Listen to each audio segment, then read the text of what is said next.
Halo teman-teman semua, apa kabar?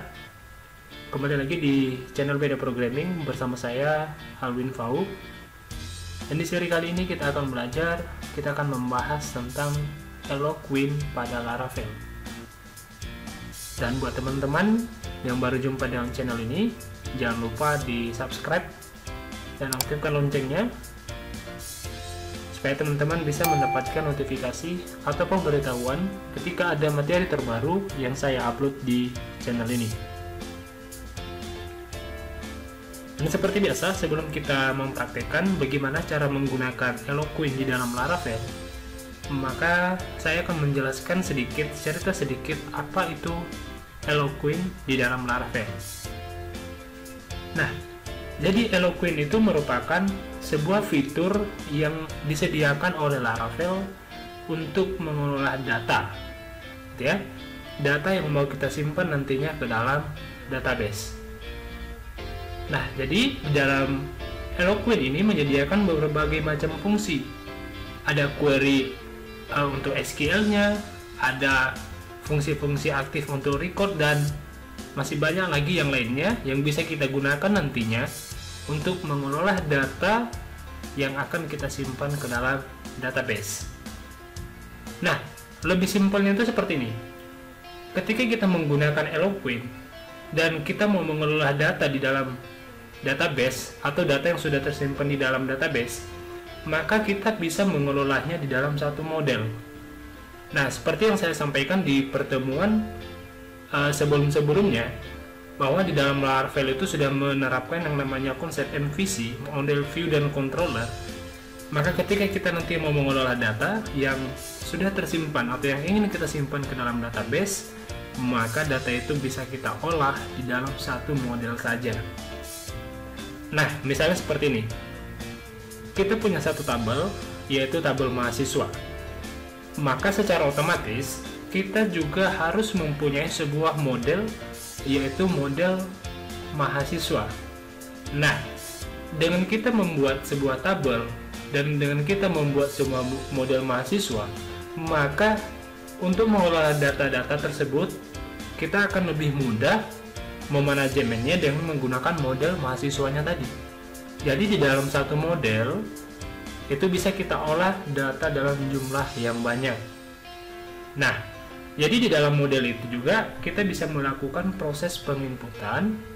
Nanti kita akan buat proses mengeditnya.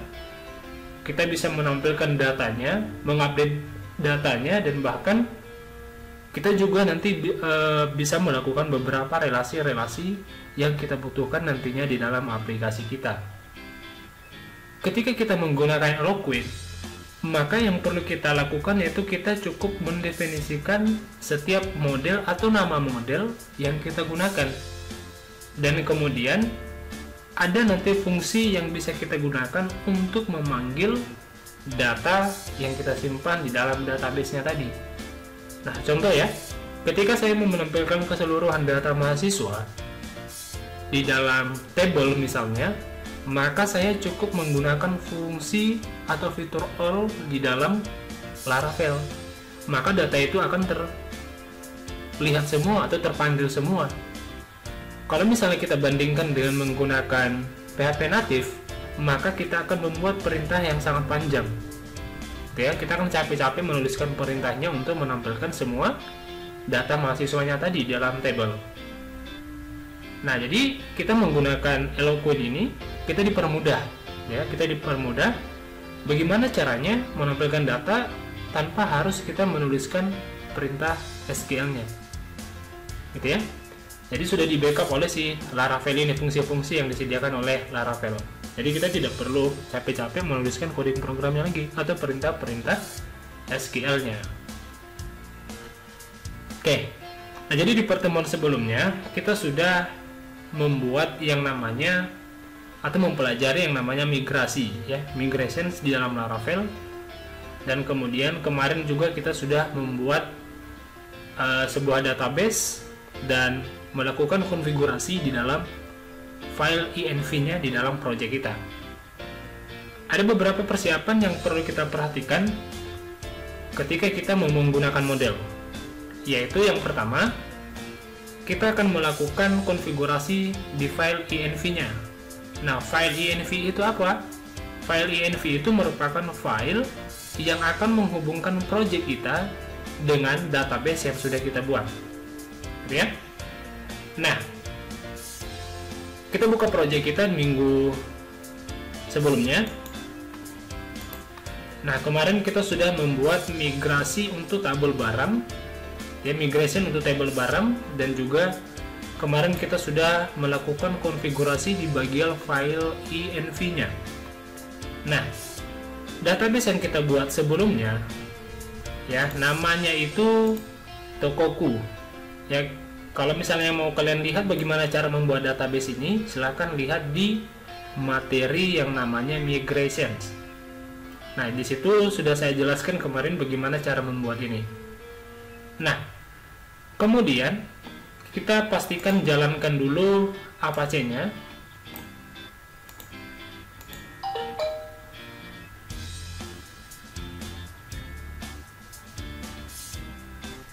Oke, nah, setelah modul Apache dan MySQL-nya sudah berjalan, maka bisa kita akses langsung di sini di admin.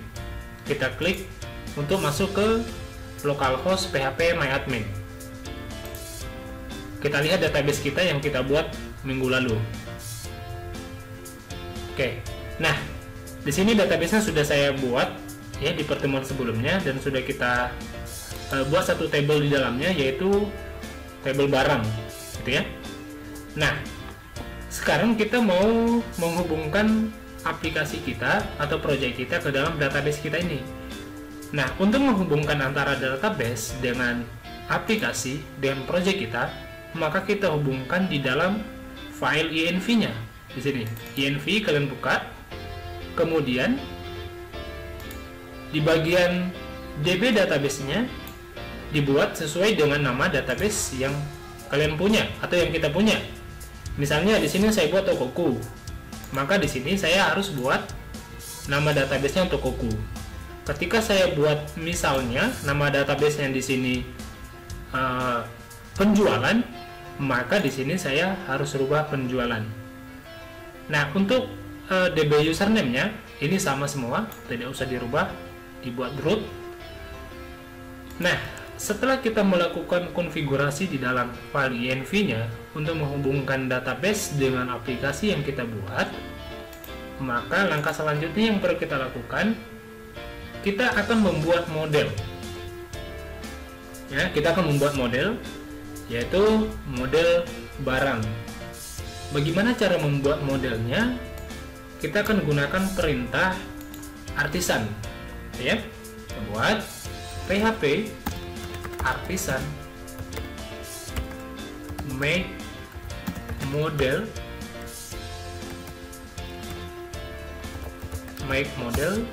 kita buat namanya model apa. Kita buat modelnya yaitu model barang, ya. Setelah kita buat perintah artisannya, kita tentukan nama modelnya apa, kemudian kita enter. Oke, nah sekarang model sudah tercreate, sudah terbentuk. Kita lihat di gen add, kemudian ini ada file model barang.php. Nah, jadi untuk memanage semua data yang kita simpan nanti di dalam table barang, maka kita akan berurusan dengan model barang ini, gitu ya. Nah, di dalam database Tokoku kemarin kita sudah membuat satu table, gitu ya, namanya table barang. Nah, sekarang coba kita isikan datanya. Kita isikan beberapa record saja.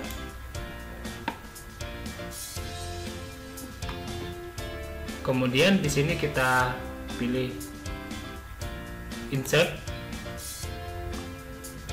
Kita masukkan kode barangnya, saya contohkan 101, nama barangnya misalnya buku gambar misalnya, satuannya lusin,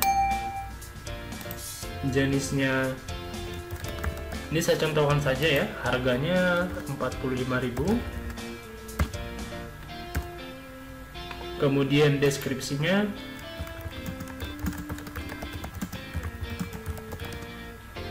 kemudian gambarnya.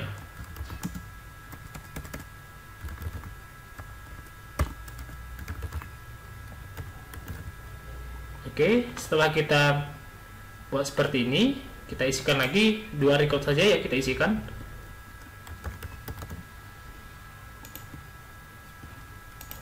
Ini saya isikan barang 1002. Ini masih saya isikan secara manual ya.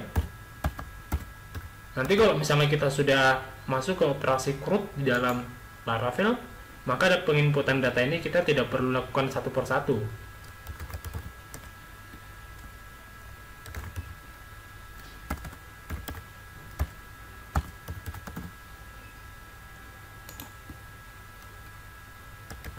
Oke, 13.500.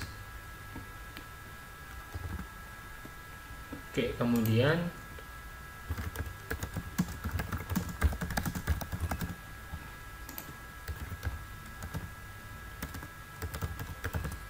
nah kalau misalnya sudah kita isi, coba kita go aja, kita klik dan kita lihat hasilnya. Apakah data ini akan tersimpan ke dalam database kita? Oke, kita lihat ya, kita browse dulu. Oke, nah sekarang ini sudah ada 2 record data yang sudah kita simpan di dalam tabel barang. Nah, sekarang bagaimana cara menampilkan data ini ke dalam aplikasi kita? Ya, kita jalankan dulu, kita lihat dulu ya hasilnya. PHP Artisan Serve, kita jalankan dulu project kita. Kemudian kita klik aja di sini, Ctrl plus klik. Kemudian saya akan masuk ke dashboard adminnya.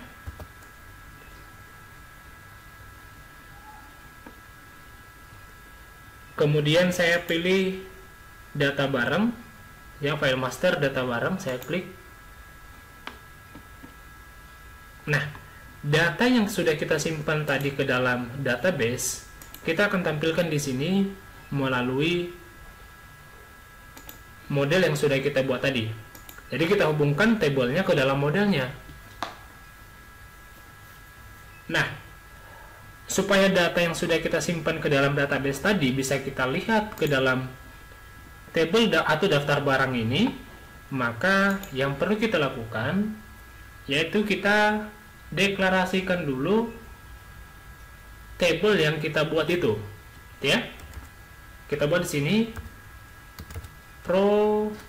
protected $table. Nama tabelnya apa? Table. Ya, kita lihat dulu nama tabelnya tadi. Oke, tabel barang.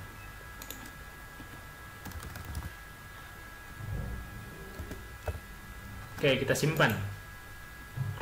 Nah, kenapa kita harus deklarasikan ini? Karena di dalam Laravel itu dia menerapkan sistem jamak, ya, sistem jamak atau plural.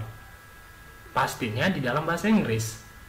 Jadi, pada saat kita membuat nama model, Laravel menganggap tabel barang yang kita buat itu adalah namanya tabel barangs, ya. Nah, jadi melalui model ini kita harus kasih tahu ke Laravelnya, Laravel, tabel yang saya gunakan itu adalah tabel barang, bukan tabel barangs, gitu ya. Nah, jadi kenapa kita harus buat di sini protected $table, kemudian nama tabel yang kita buat tadi atau sesuai tabel di dalam database kita.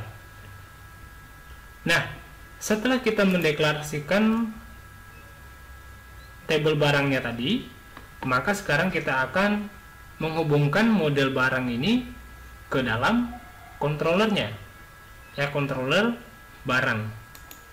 Oke, kita pergi ke HTTP, kemudian controller. Nah, kita lihat di sini ada barang controller. Nah, bagaimana caranya supaya data-data yang kita simpan tadi di dalam database kita bisa tampil ke halaman ini?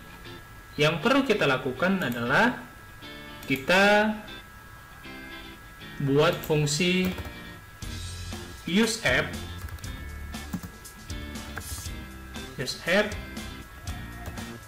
Kemudian nama controllernya apa? Kita buat di sini model barang, ya.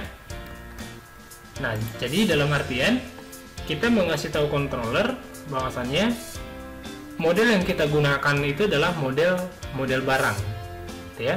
Ini kita ambil useApp-nya dari sini tadi, useApp dan nama aplikasinya, ya. UseApp, kemudian nama modelnya apa? Ini model, itu model barang.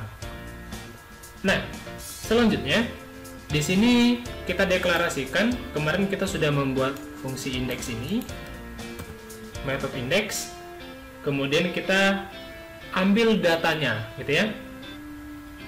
Nah, ini saya buat dulu catatannya. Ini perintah untuk memanggil model barang. Nah, setelah kita buat perintah untuk memanggil model barangnya, di sini kita perlu menambahkan perintah untuk mengambil data barangnya tadi. Nah, apa perintah yang kita buat di sini? Kita buat perintahnya $data barang, ya, sama dengan model barang titik dua kali kemudian all titik koma. Kita save. Nah, setelah kita simpan, kita akan return datanya ini, ya, data barang tadi ke dalam view kita, yaitu ke dalam view barang, gitu ya. Bagaimana cara mereturnnya? Di sini bisa kita gunakan fungsi compact, gitu ya. Saya gunakan fungsi compact di sini.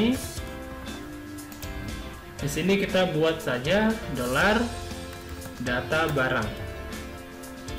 Atau mau kita gunakan fungsi array juga boleh, ya.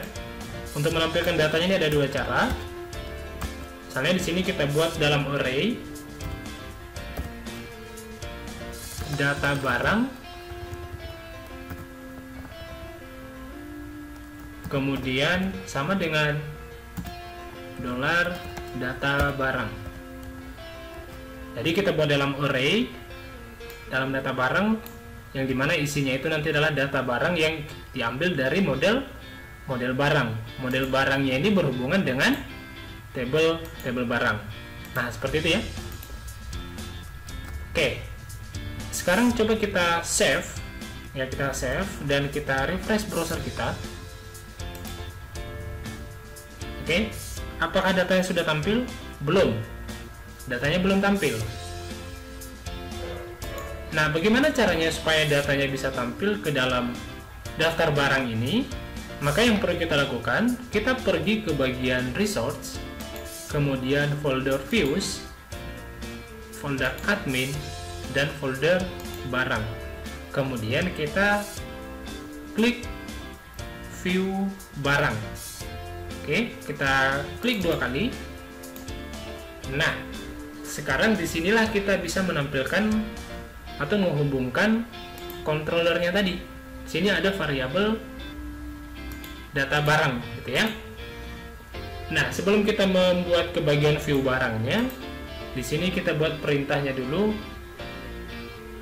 Di sini kita buat keterangannya dulu untuk perintah untuk mengambil data barang.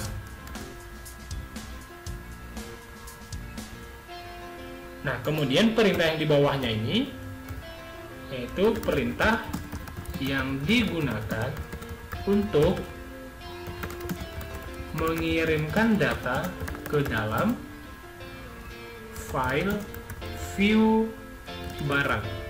Nah, gitu ya. Nah, ini fungsi yang di bawahnya ini, perintah yang di bawahnya. Nah, kemudian kita kembali ke bagian view barang.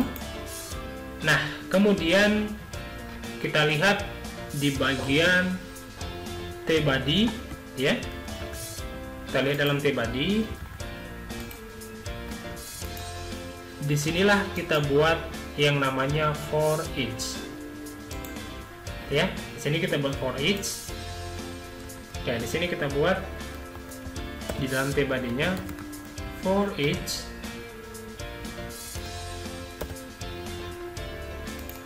apa nama variabel yang kita buat tadi di dalam barang controller, yaitu data barang. Kita ambil, kita copy paste, kita copy, kemudian kita pastekan di sini. Kemudian ini bebas ya, ini kita boleh gunakan data gitu ya, data barang atau nama variabel yang lain, misalnya X item. Nah, kemudian ini penutup for each-nya kita cut ya, kita seleksi dulu, kita cut, kemudian kita pindahkan ke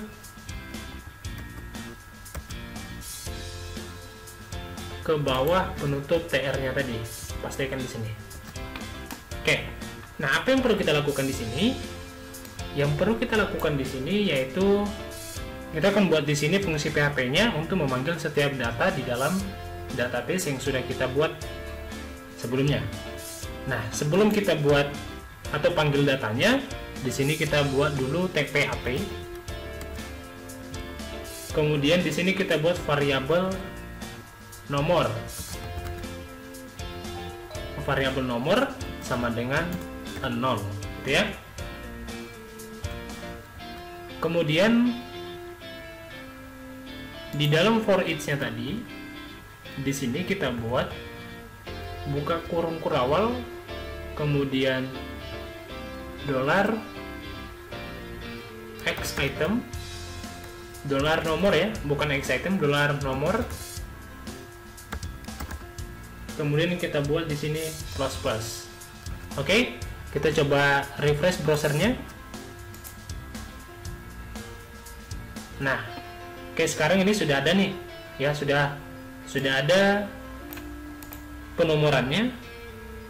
Dan seharusnya di sini kita buat 1, ya, jangan 0 tapi 1. Kita refresh lagi. Pasti ini akan berubah jadi 1 dan 2. Oke, 1 dan 2 ini sudah benar. Nah, langkah selanjutnya yang perlu kita lakukan yaitu di bagian href-nya ini. Di sini kita buat buka kurawal 2 kali, tutup kurawal 2 kali, kemudian kita ambil variabel ini, ya, variabel items, ya, variabel X item, dolar X items, kemudian nama filenya apa, ya, kita sesuaikan nama filenya. Nama filenya apa tadi kita buat? Kita lihat di dalam migrasinya tadi, ya, database-nya kita buka migration dan kita lihat di sini. Oke, tadi namanya itu nama barang gitu ya. Kita tinggal klik 2 kali saja supaya terblok. Kita copy, kita pastikan di sini, ya, kita pastikan di sini. Ctrl V. Oke, kita lihat ya, apakah nama barangnya itu nanti berubah. Di sini masih buku gambar di sini. Apakah nanti nama barangnya ini berubah sesuai dengan data yang sudah kita buat di dalam database kita? Kita refresh. Oke. Nah, sekarang namanya sudah berubah. Ya. Ini namanya sudah berubah.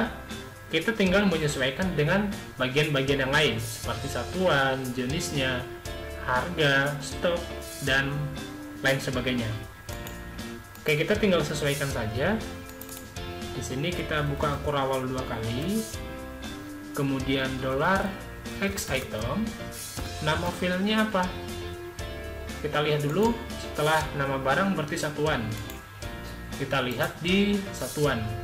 Oke, berarti kita copy, kita pastekan di sini satuan. Kemudian jenis, harga, dan stok. Oke, kita lihat dulu jenis, harga, dan stok. Oke, kita buat di sini, buka kurang 2 kali, $X item, kemudian jenis,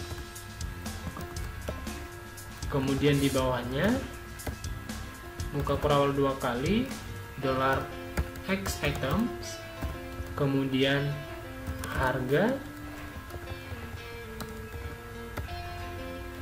kemudian kita buka kurang 2 kali,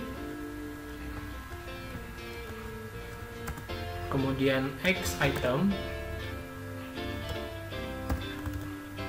kita buat di sini stok. Nah, setelah kita lakukan penyesuaian dengan nama-nama field yang sudah ada di dalam database kita, ya sesuai dengan ini tadi, maka langkah yang perlu kita lakukan yaitu coba kita refresh browsernya, apakah semua datanya itu sudah tampil atau bisa tampil di dalam daftar barang ini atau belum. Kita refresh. Oke, nah sekarang datanya sudah tampil, ya. Hanya saja ada data stok ini yang belum masuk. Kenapa belum masuk?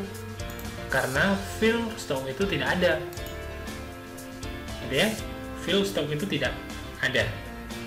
Nah, sekarang kita akan coba gunakan fungsi rollback, gitu ya, dari Laravel ini supaya kita bisa buat yang baru, table yang baru.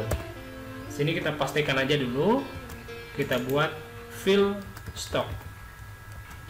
Oke, di sini kita buat perintah php artisan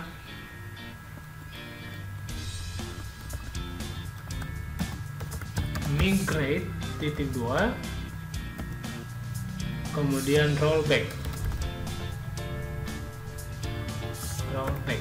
Kita enter.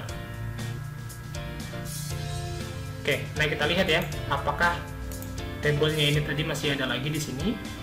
Kita refresh.